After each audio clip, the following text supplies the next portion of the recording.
এই ফতেমার সঙ্গে, গরিব ফতেমার সঙ্গে রাজার মেয়ের বন্ধুত্ব। বন্ধুত্ব হয় না, অনেকে ভালো মেয়েরা মানে মেয়ে ভালো হলে সে একজন বড় লোক বা একজন গরিব লোক, তাদের মধ্যে ভালো বন্ধুত্ব হয়। আর অনেক মেয়ে আছে, ধর ওর স্ট্যাটাস আমার সঙ্গে মেলে নাকি, ও কোথায় আর আমি কোথায়, এরকম হতেই পারে।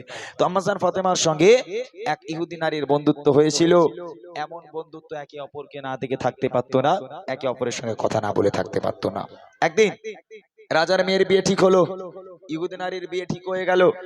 ওই রাজা গিয়ে সারা শহরে সারা নগরে সব রাজার মেয়েদের দাওয়াত দিল। রাজার মেয়েদের দাওয়াত দিয়ে যখন রাজা বাড়িতে এলো, ইহুদি নারী প্রশ্ন করে, আব্বা আমার সব বান্ধবীদের দাওয়াত দিয়েছেন? বলে, হ্যাঁ মা, তোর সব বান্ধবী যে সমস্ত রাজার মেয়েরা, তাদেরকে দাওয়াত দিয়েছি, রাজা বাচ্চার মেয়েদের দাওয়াত দিয়েছি। তখন ইহুদি নারী প্রশ্ন করে, আব্বা আমার বান্ধবী ফাতেমা, তাকে কি দাওয়াত দেননি? তখন রাজা বলছে, তোর মাথা খারাপ, ওই গরিব ভিখারি ফকিরিনী ফাতেমা, যে ফাতেমার খাওয়া হয় না, যে ফাতেমার পরনে একটা মাত্র কাপড়, ছেঁড়া কাপড়, ময়লা কাপড়, ওই গরিব ফাতেমাকে দাওয়াত দিয়ে আমি আমার রাজপ্রাসাদে আনবো তোর বিয়ে খাওয়ার জন্য? কেমন করে বলিস? ওই গরিব ফাতেমাকে আমি আমার রাজপ্রাসাদে আনতে পারবো না, ওই গরিব ফাতেমাকে দাওয়াত দেওয়া যাবে না। ভালো করে শুনবেন, কবি ছন্দের মাধ্যমে কত সুন্দর কথা লিখছে।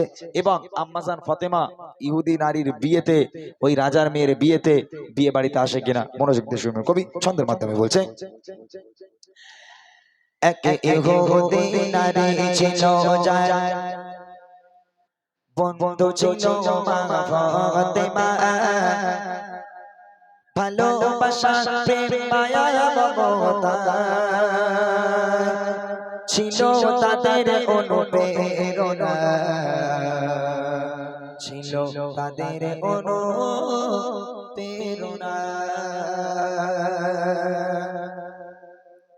এক ইহুদি নারী ছিল যার বন্ধু ছিল মা ফাতেমা, ভালোবাসা প্রেম মায়া মমতা ছিল তাদের অনুপ্রেরণা, ছিল তাদের অনুপ্রেরণা।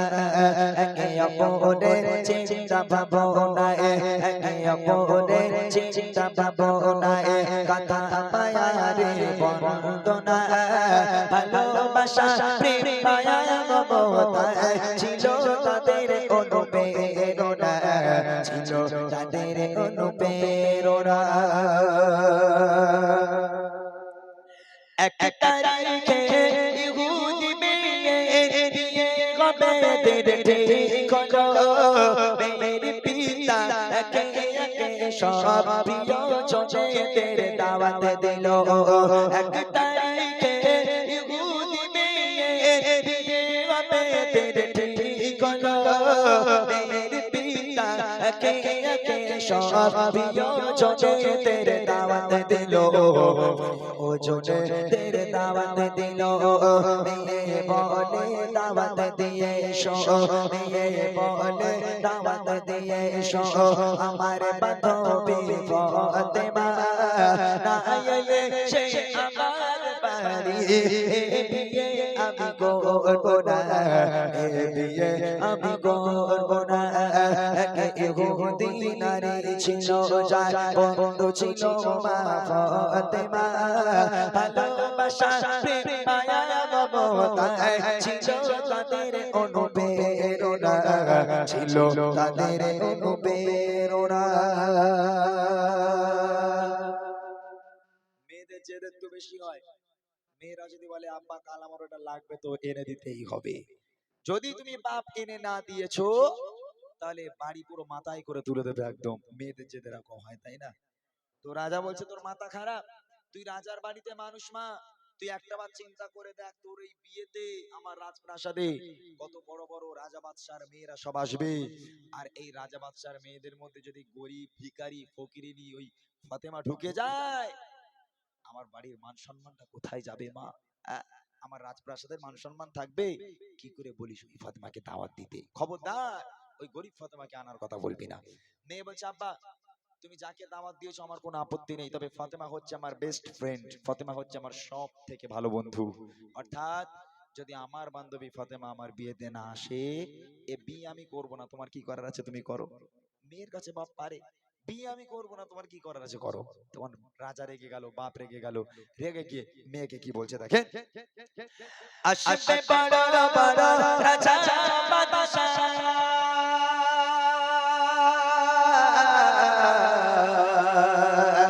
আসবে বড় বড় রাজা বাদশাহ তোমার বিয়েতে আমার বাড়ি করিবে ফাতেমা ছেঁড়া জামা আছে কি তার কোনো নূতন শাড়ি আছে কি তার কোনো নূতন শাড়ি বাড়ির সম্মান হবে যে বদনাম বাড়ির সম্মান হবে যে বদনাম আসলে গরিব ওই ফাতেমা শোনো বেটি তোমার প্রস্তাব বেবি দিতে আমি পারবো না বেবি দিতে আমি পারবো না ইহুদি নারী ছিল যার বন্ধু ছিল মা ফাতেমা ভালোবাসা প্রেম মায়া মমতায় ছিল তাদের অনুপ্রেরণা ছিল তাদের অনুপ্রেরণা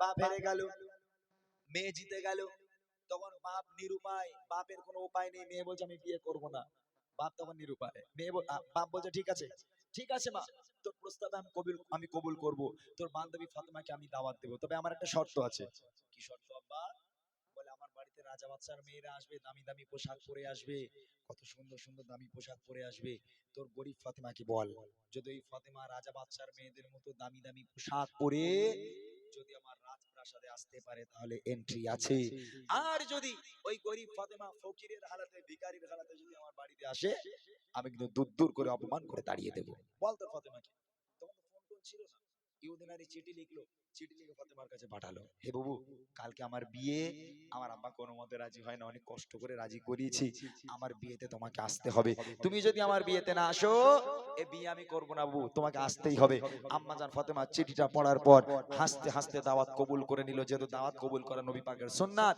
ওই জন্য আম্মা জান ফাতেমা দাওয়াত কবুল করে নিল ঠিক আছে বাবু ফাতেমাকে যদি আল্লাহ পাক বাঁচিয়ে রাখে আগামী কাল ফাতেমা তোমার বিয়েতে যাবে ইনশাআল্লাহ যে ফাতেমার একটা কাপড় দ্বিতীয় নম্বর কাপড় কেনার ক্ষমতা ছিল না ফাতেমার দ্বিতীয় নম্বর যে কাপড় কিনবে এই ক্ষমতা ফাতেমার নেই সেই ফাতেমা নাকি রাজার মেয়ের বিয়েতে যাবে ফাতেমার মুখের কথা দিয়ে দিল যে বিয়েতে যাবে এবার সকাল গিয়ে বিকাল এলো বিকাল গিয়ে সন্ধ্যা এলো যত রাত হয় গভীর রাতের বেলা আম্মাজান ফাতেমা সেজদায় পড়ে হাউ হাউ করে আল্লাহর কাছে কান্নাকাটি শুরু করেছে আল্লাহ বান্ধবীকে কথা দিয়েছি আল্লাহ তার বিয়েতে যাব আল্লাহ নতুন পোশাক কোথায় পাবো নতুন পোশাক আম্মাজান ফাতেমা সিজদায় পড়ে এত কান্না কেঁদেছে ফাতেমার চোখের পানিতে ফাতেমার জামা মোবারক ভিজে যায় নামাজের পানিটা পুরো ভিজে গেল আমার আল্লাহ পাক ডাক দিয়ে বলে এই জিবরিল তাড়াতাড়ি করে জান্নাতে যাও নবীর মেয়ে ফাতেমা কাছে আমি আল্লাহ সহ্য করতে পারবো না জান্নাতে যাও একটা জান্নাতি প্যাকেজ তৈরি করো একটা জান্নাতি দামি পোশাক নাও আর একটা খুশবু নাও নিয়ে ফওরান চলে যাও দুনিয়ার বুকে আমার নবীর কাছে আমার নবীর হাতে দিয়ে বলো আল্লাহ পাক জান্নাত থেকে তার মেয়ে ফাতেমার জন্য উপহার করেছে জিবরিল জান্নাতে গেল একটা বড় প্যাকেজ তৈরি করা হলো ওই প্যাকেজটা জিবরিল আমিন নবী পাকের হাতে এসে ইয়া রাসূলুল্লাহ ইয়া হাবিবাল্লাহ আল্লাহ পাক জান্নাত থেকে আপনার মেয়ে ফাতেমাকে উপহার করেছে আপনি দিয়ে আসুন ওই রাতের বেলা আমার নবী ফাতেমার বাড়ি এসে হাজির দরজা টোকা দেয় ফাতেমা দরজা খোলো তোমার আব্বা এসেছি আম্মা জান ফাতেমা দরজা খুললো আল্লাহ রাসূল দেখছেন ফাতেমা এত কান্না কাঁদছে জামা কাপড় সব ভিজে আমার নবী কোনো কথা বললেন না শুধু প্যাকেজটা ফাতেমার হাতে দিল ফাতেমা এই প্যাকেজটা তোমার হাতে দিচ্ছি তুমি তোমার ঘরে রাখো আমি আব্বা কাল আসবো কাল কথা হবে এতটুকু কথা বলে নবী চলে গেল আম্মা জান ফাতেমা প্যাকেজটা না দেখে ঘরের একটা কোণায় রেখে দিয়ে দরজা বন্ধ করে আবার পুনরায় সিজদায় পড়ে হাউ হাউ করে কান্না শুরু করেছে তারপর দেখেন কি হয় খোদার মহিমা কেউ তো বোঝে না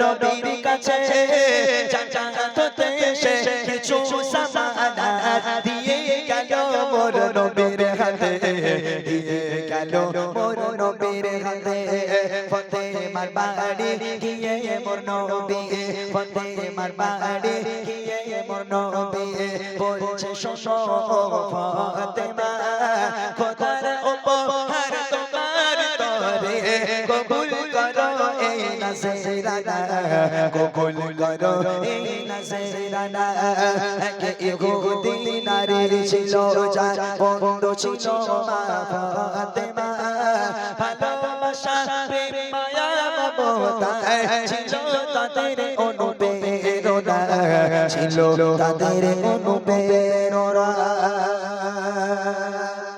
সকাল হয়ে গেল, এইবারে বিয়ে বাড়ি যাবার পালা। নতুন পোশাক জোগাড় হয়নি। ফাতেমা জানেই না প্যাকেজের মধ্যে কি আছে, সকাল হয়ে গেছে। ফাতেমা বাইরে এসে দেখে সূর্য উঠবো উঠবো ভাব।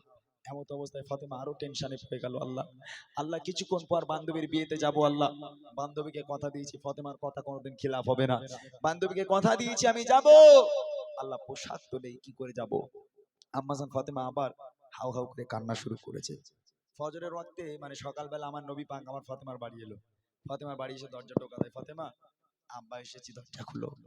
দরজা খুললো, আম্মাজান ফাতেমা ছলো ছলো নয়ন নিয়ে আল্লাহ রসুলের দিকে তাকিয়ে আছে। আমার নবী পাক বুঝতে পারলো, কোনো কথা বললো না, শুধু এইটুখানি বললো, ফাতেমা, কাল রাতের বেলা যে প্যাকেজটা তোমার কাছে দিয়েছিলাম তুমি কি খুলে দেখেছো ওর মধ্যে কি আছে? আম্মাজান ফাতেমা বলছে, আব্বা আপনি তো খুলতে বলেননি, আপনি বলেছেন ফাতেমা রেখে দাও, আমি রেখে দিয়েছি। আল্লাহ রসুল বলছে, প্যাকেজটাকে নিয়ে এসো। প্যাকেজটাকে নিয়ে আসা হলো। রসুল বলছে, ফাতেমা খুলে দেখো তো কি আছে। আম্মাজান ফাতেমা জান্নাতি ওই প্যাকেজটাকে ছিনলো। ছেঁড়ার পর দেখছি আল্লাহ পাক আল্লাহ তাআলা আরশে আজিম থেকে দুনিয়ার বুকে ফাতেমার জন্য পৃথিবীর বুকের সবচেয়ে দামি একটা পোশাক আর সবচেয়ে দামি একটা খুশবু, একটা সেন্ট আল্লাহ পাক জান্নাত থেকে আম্মাজান ফাতেমাকে উপহার দিয়েছে। একবার জোরে বলুন না সুবহানাল্লাহ।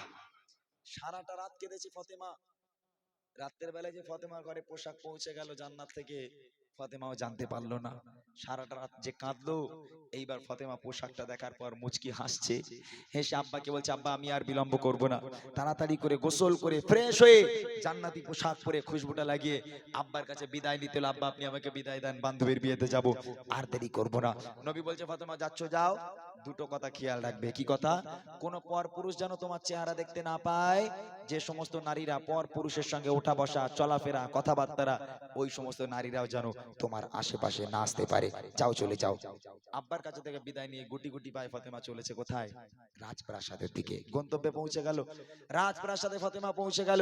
যেই রাজপ্রাসাদের মেন গেটে ফাতেমা পাটা রেখেছে, রাখার সাথে সাথে ফাতেমা রাজপ্রাসাদের দিকে তাকিয়ে দেখে সারি সারি লাইন দিয়ে বসে আছে সব রাজা বাদশার মেয়ে, একটা সাধারণ মেয়ে সেখানে নেই। যেই ফাতেমা রাজার বাড়িতে পা রাখলো, রাজার মেয়েদের অবস্থা কি হচ্ছে দেখেন। যখন ফাতেমা আশেপাশে পারে, যখন ফাতেমা আশেপাশে পারে, চমকে ওঠে যত রাজা বাদশা। কি অপরূপ পোশাক ফাতেমার, হারিয়ে যায় সব মুখের ভাষা, হারিয়ে যায় সব মুখের ভাষা। সুবাসে ভরপুর তোর বহুদূর, সুবাসে ভরপুর তোর বহুদূর, বেশের গন্ধে দিবানা। কোথায় রাজা আর কোথায় বাদশা, করে ফাতেমাকে পেমানা, করে ফাতেমাকে পেমানা। কে ইহুদি নারী ছিল যা বন্ধু ছিল মা ফাতেমা, ভালোবাসা মায়া মমতা ছিল তাদের অনুপ্রেরণা, ছিল তাদের অনুপ্রেরণা। যেই ফাতেমা রাজার বাড়ি পাটা রেখেছে, রাখার সাথে সাথে রাজার মেয়েরা সব উঠে দাঁড়িয়ে গেল। সব রাজার মেয়েরা উঠে দাঁড়িয়ে পড়েছে। ফাতেমাকে দেখে সব চোখগুলো রসগোল্লার মতো হয়ে গেল, অবাক হয়ে গেল। কেন? তারা ভাবতে লাগলো যে কি ব্যাপার, যে ফাতেমাকে আমরা ভিখারি বলি, যে ফাতেমাকে গরিব বলি, ফকির বলি, ওই ফাতেমা যে এমন একটা পোশাক পরে রাজার বাড়িতে গেছে, রাজার মেয়েদের হুঁশ উড়ে গেল। কেউ মানে ভাবতে পারছে না ফাতেমা পোশাক পেলো কোথায়। ইহুদি নারী এলো মানে বান্ধবী এলো, ফাতেমার হাতটা ধরে, রাজার মেয়ের বিয়ে মানে বিশাল বড় বিয়ে, বড় স্টেজ করা হয়েছে, প্যান্ডেল করা হয়েছে। ফাতেমার হাতটাকে ধরে স্টেজের উপর চলে গেল, বড় সিংহাসন দেওয়া রয়েছে। আম্মাজান ফাতেমাকে ওই সিংহাসনে বসিয়ে দেওয়া হলো, মানে কোণের পাশে সিংহাসন দিয়ে, বউয়ের পাশে সিংহাসন দিয়ে আম্মাজান ফাতেমাকে বসিয়ে দেওয়া হলো। আল্লাহ পাক চাইলে কি না করতে পারে। যে সমস্ত রাজার মেয়েরা ফাতেমাকে গরিব বলে, ভিখারি বলে, ফকির বলে, ওই সমস্ত রাজার মেয়েরা নিচে, আর আমার আল্লাহ গরিব ফাতেমাকে সবার উপরে সিংহাসনে বসিয়ে দিয়েছে। একটা ইহুদি নারী মানে একটা রাজার মেয়ে ফাতেমার গায়ে টাচ করে বসেছিল। কিছুক্ষণ পরে দেখছে ওর গায়ে থেকে এত সুন্দর একটা খুশবু বার হচ্ছে, পুরো পুরো বিয়ে বাড়িটা মাতোয়ারা হয়ে যায়। এখন ওই রাজার মেয়ে থাকতে না পেরে ফাতেমাকে বলছে, বুবু একটা কথা বলবো। বলে বলো। বলে আচ্ছা বুবু, তুমি যে পোশাকটা পরেছো আর তুমি যে খুশবুটা লাগিয়েছো, একটা বার বলো না বাবু, কোন বাজার থেকে কিনেছো? বলে কেন? বলে না, আমার বাপ রাজা, আজও পর্যন্ত এত দামি পোশাক আর এত সুন্দর খুশবু আমার বাপ আমার কিনে দিতে পারলো না। তুমি তো গরিব, তোমার তো খাওয়া হয় না, তুমি কোথায় পেলে? কোন বাজার থেকে কিনেছো একটু বলো না বাবু। তখন ফাতেমা কোন বাজারের নাম করবে? হ্যাঁ বলতে পারে, ঘটিয়ারি মনে হয় পাওয়া যেতে পারে নাকি, ঘটিয়ারি বাজারে মনে হয় ওই পোশাক পাওয়া যায় নাকি। এখন তো কোনো বাজারের পোশাক না, জান্নাত থেকে ডাইরেক্ট এসেছে। কোন বাজারের নাম করবে? আম্মাজান ফাতেমা, বুদ্ধিমতী ফাতেমা মুচকি মুচকি হাসছে আর মনে মনে করছে, সুযোগ পেয়েছি বেটা, তো সব কটারে কলমা পড়াবো। বুদ্ধিমতী ফাতেমা কত সুন্দর করে ইহুদি নারীদের, রাজার মেয়েদের বুঝিয়ে দিচ্ছে বাজারটা কোথায়, বাজারে যাওয়ার ঠিকানা, কোন পথ দিয়ে বাজারে যেতে হবে, বাজারটা কোথায়, দোকানটা কোথায়, দোকানের মালিককে, দোকানের সেলসম্যানকে আম্মাজান ফাতেমা রাজার মেয়েদের কিভাবে বোঝাচ্ছে দেখেন। দোকানে মালিক আল্লাহ তাআলা পৌঁছায় দারাজি জিবরিল সেই দোকানে যাবার সুপথ ইহদিনাস সিরাতাল মুস্তাকিম। আম্মাজান ফাতেমা বোঝাচ্ছে, যদি তুমি রাজা, যদি তুমি আমার মতন এই পোশাক পেতে চাও, শুধু রাজার মেয়েদের জন্য নয়, আজকের এই নারায়ণগড়ের মেয়েদের জন্য একই বার্তা ফাতেমা বলে দিয়ে গেল। ও মায়েরা যারা শুনছেন, ফাতেমার মতো এই পোশাক যদি আপনি পেতে চান, ফাতেমা বাজারে যাওয়ার ঠিকানা বলে দিচ্ছে, নোট করে নেন। এই বাজারে যাওয়ার ঠিকানায় যদি আপনি চলে যেতে পারেন, ওই বাজার পর্যন্ত যদি পৌঁছাতে পারেন, ফাতেমার মতো পোশাক আপনিও পেয়ে যাবেন। ফাতেমা বলছে, ইহদিনাস সিরাতাল মুস্তাকিমের পথ ধরে চলে যাও, বাজার পেয়ে যাবে। বাজারটা হলো জান্নাত, জান্নাতে চলে যাও, দোকান পেয়ে যাবে, যে দোকানের মালিক হলো আমার আল্লাহ, আর আল্লাহকে পেয়ে যাও, দুনিয়ার বুকে সব দামি জিনিস তুমি পেয়ে যাবে। আহা, কত সুন্দর করে ফাতেমা রাজার মেয়েদের বুঝিয়ে দিল। এই কথা শুনে এক এক রাজার মেয়ে, এক এক ইহুদি নারী ফাতেমার হাতে হাত দিয়ে বায়াত হয়ে কলমা পড়ে মুসলমান হয়ে গেছিল। শেষ কথায় কবি লিখে দেখেন, দোকানে মালিক আল্লাহ তাআলা পৌঁছায় দারাজি জিবরিল সেই দোকানে যাবার সুপথ ইহদিনাস সিরাতাল মুস্তাকিম, ইহদিনাস সিরাতাল মুস্তাকিম। শোনো ইমরান এমন তার শান, শোনো ইমরান এমন তার শান, ও সোচে যায় চোখের কোনা, একে একে সব ফাতেমার হাতে পড়ে নিল যে কলমা, পড়ে নিল যে কলমা। একে ইহুদি নারী ছিল যার বন্ধু ছিল মা ফাতেমা, ভালোবাসা মায়া মমতায় ছিল তাদের অনুপ্রেরণা, ছিল তাদের অনুপ্রেরণা, ছিল তাদের অনুপ্রেরণা, ছিল তাদের অনুপ্রেরণা।